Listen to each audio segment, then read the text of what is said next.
Hello everybody, welcome to my brand new video. In this video, I'm going to show you how to recover recently deleted photos on iPhone.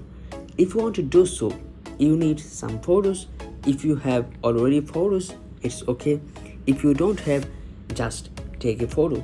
So I'm gonna take a photo for showing you, and you can see these photos.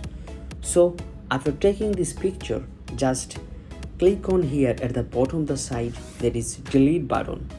So I'm going to delete it, then click on delete. Okay, so it's that taken photo. If you have already a photo in your phone, just go to phone, then go to your photos. You can see I have a number of photos, so I'm going to delete this picture.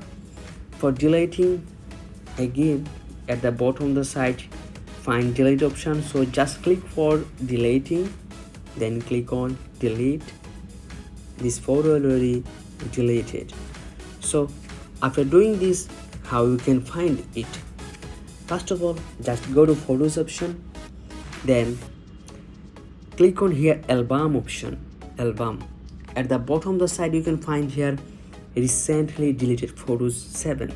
How many you deleted, you can find here at the bottom of the side. Then just click on here and you can find here those photos just now you have deleted.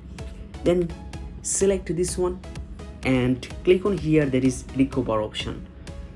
So I'm going to recover it, then click on recover photo. Now you can see there is no photo here, deleted option. So you can recover your photos that way. So if you are new here in my channel, I'm gonna request you all for subscribing and hit the bell icon for getting new videos.